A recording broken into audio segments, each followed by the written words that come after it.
In today's video, I'm going to tell you about 7 colours that will massively improve your flower paintings.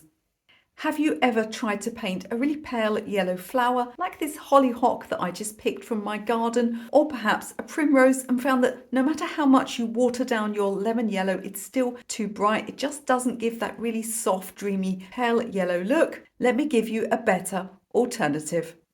So I've swatched here some lemon yellow. This one is by Daniel Smith, and you'll see it really tends towards that sort of greenish acid lemon, which is a great colour, of course, but sometimes it's just not right for those very pale flowers. I've got another colour here. Now this one is by the SAA. This is an old colour, so they may well have reformulated this now, but it's basically a nickel titanate, which you can get in most brands. So that's what you want to look for. And you'll see it's more opaque, it's creamier, and it's just not quite as acid, which means that when we water it down, you're just going to get something a lot less in your face. Now, sometimes we need to warm it up very slightly. So let's place a little more. And I'm just going to grab a little bit of permanent rose, and we can mix and adjust and warm this colour up. So we can get a whole range of those light, delicate yellows without the acid of the lemon. Now, of course, there are other warm yellows that could be watered down. For instance, I've got some Naples yellow here. This can also be a useful colour, but you can't get this to this. However, you can get this to this by adding a little bit of red or yellow. So the nickel titanate, to me, is much more useful. Do you find that no matter what you mix, you just can't get those full, bright coloured pinks and purples? I'm going to give you a colour that's going to change all of that today. Now, I've seen the frustration that many beginners have when they simply cannot get that beautiful bright pink that they want. And it's often because their beginner's set contains a colour like this, alizarin crimson, or perhaps a madder. Now, this is a beautiful colour, and it certainly is useful for flower painting. It can capture many of those soft, faded, beautiful roses, but it's never going to get those punchy, bright pinks. So here's a colour that you need. Now this is Quinacridone Rose. This one is by Talens Rembrandt. And if I could only have 4 or 5 colours in my palette on a desert island forevermore, this would be one of them. There's a reason that one of the 3 colours that printers use is a bright pink. Now with a clear bright pink like this, we can do so much. We can get those fabulous bright coloured flowers. We can also add blue and get some amazing strong purples that we simply can't mix starting with an alizarin crimson. Now in many brands, a permanent rose will do the same job as this quinacridone pink, but you need to swatch yours and make sure that it's not too peach. Some of them are rather peach looking. They tend towards a bit more of a warm sunsetty colour. And in that case, they're not going to be very good for mixing either bright pinks or bright purples. A bright pink like this will change your colour mixing for flowers forever. When it comes to shadows on white flowers, Payne's Grey is just too strong, too dark. It's got too much black pigment in. I've got another colour for you that's going to serve you much better. Now, many beginners will accidentally kill their flowers by using heavy browns or greys for shadow colours. So I've got a little bit of Payne's Grey here, one of my favourite colours, but I would never use it for shadows on flowers. It's a little too heavy, and many of the brands contain black pigments. We need something a little bit lighter and more delicate.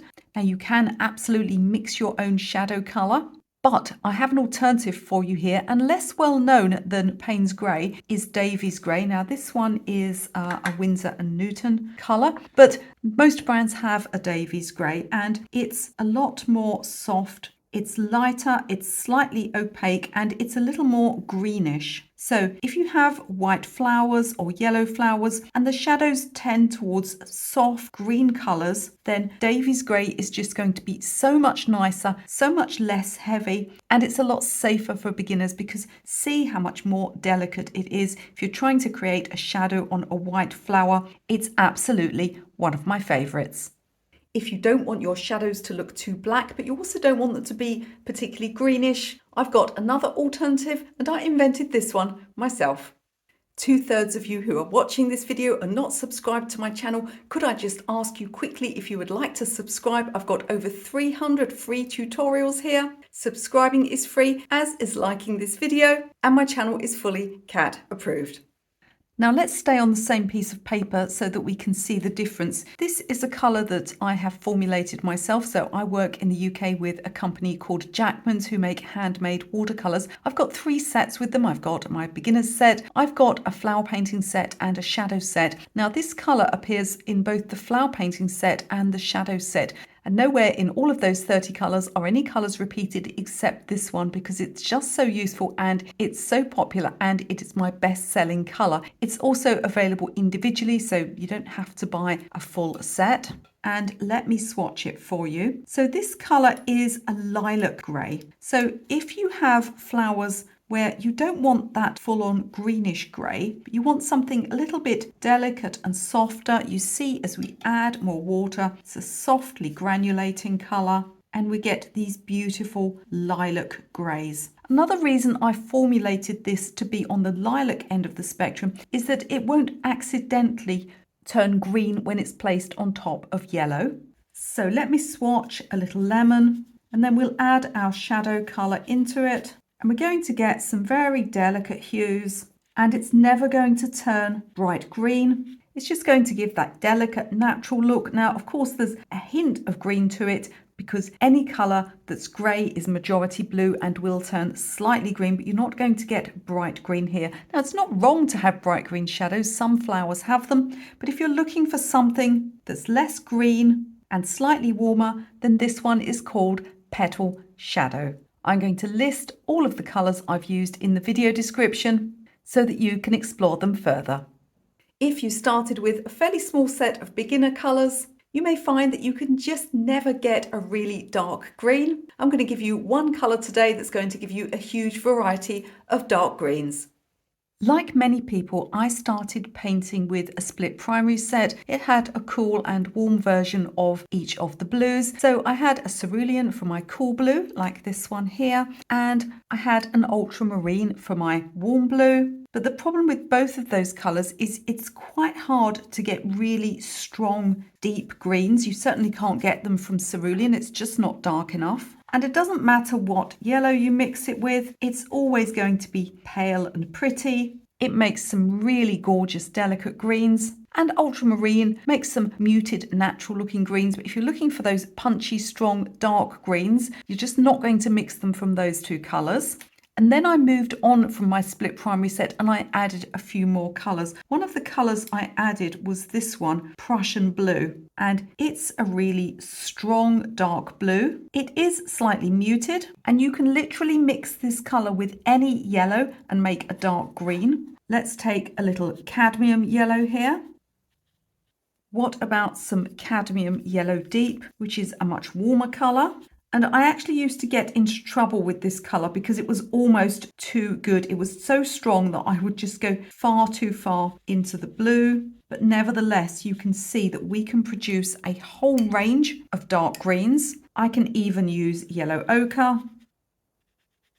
And I finally found with Prussian blue, I could turn any yellow that I wanted into a strong, deep, dark green that would make all of my other colours glow. So I've given you a colour that can mix a whole range of dark greens, but what about really bright, vibrant, punchy greens? Let's sort that out right now.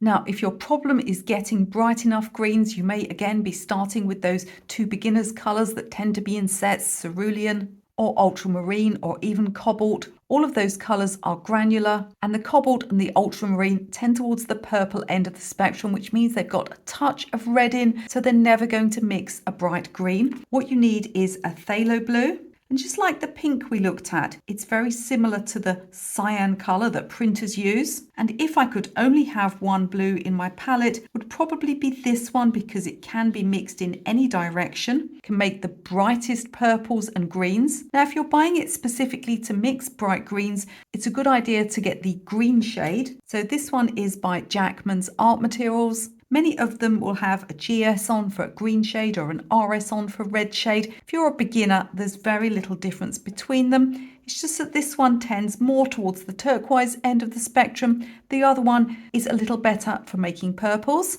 And again, I can take any of my yellows and I can make full on amazing, astonishing bright greens. The warmer the colour, the warmer the green will be.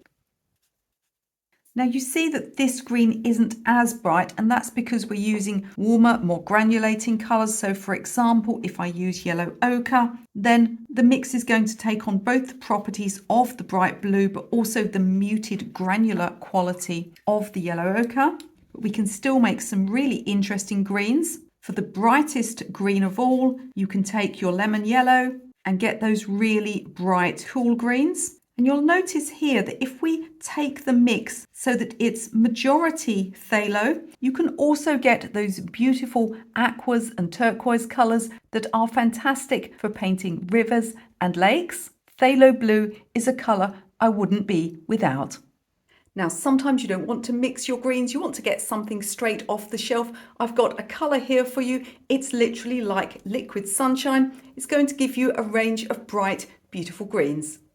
Now, I started out mixing all of my own greens from blues and yellows, and I'm really glad I did because it gave me so much experience in colour mixing. But after that, I did add a few tube greens to my set, and I really enjoy using them. This one, it's hands down my favourite. So this is Daniel Smith Green Gold, and let me swatch it for you. Now, it's incredibly bright, but unlike a phthalo green, it never has that sort of harsh, unnatural look. You can water it right down and get those beautiful sunlit colours. Of course, you can also mix other blues or yellows into it, or even other greens, and get a range of interesting effects. Now, green golds are not all created equal. So let's swatch this Daniel Smith one. Now, there's always a difference between manufacturers and the same colour, whether that's a single pigment colour like an ultramarine or a mixed colour like a Payne's grey. You'll get more variation in the mixed colours than you will in the single pigments, but there's always variation.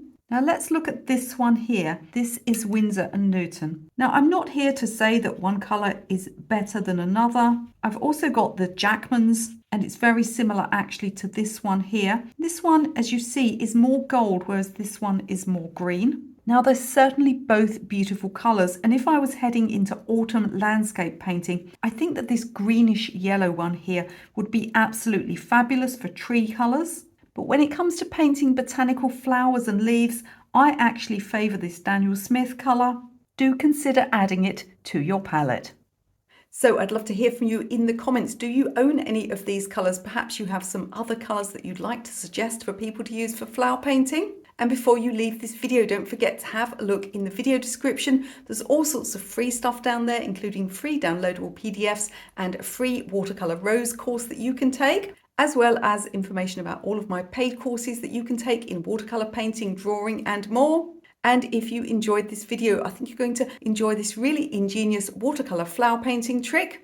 You can watch that video right now.